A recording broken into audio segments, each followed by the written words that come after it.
Қайырлы күн достар, каналыма қош келдіңіз. Бүгін сіздермен сметаник пирогының өте нәзік, жұмсақ болып шығуының өзіндік бір құпияларымен бөлісетін боламын.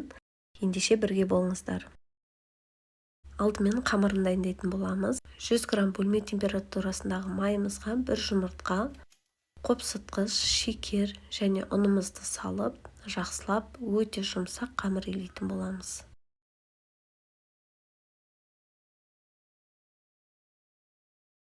Дайын қамырымызды осындай форманың астына ұн сеуіп, қамырымызды жайып шығатын боламыз. Жиектерін көтеріп, көріп тұрғандарыңыздай өте жұмсақ қамыр шығады. Енді салмасын дайындайтын боламыз. Бізге керегі сметана, жұмыртқа, шекер, кукурузный крахмал керек. Барлығын жақсылап бір келкі болғанша араластырамыз.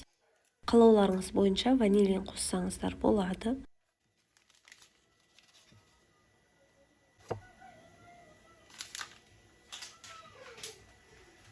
Жақсылап бір келкі сұйықтық болғанша араластырамыз. Дайын тұрған қамырымыздың үстіне құятын боламыз.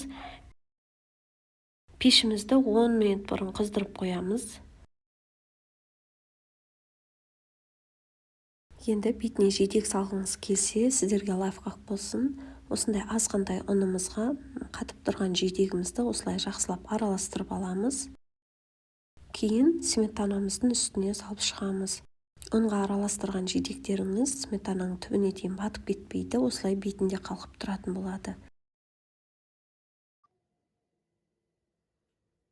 180 градуста 25 минут пісіретін боламыз. Қараңыздаршы, біздің өте нәзік сметанигіміз дайын болды.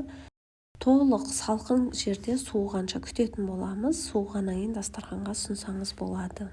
Каналыма жазылып, видеоны достарыңызбен бөлісуді ұмытпаңыз. Ас болсын.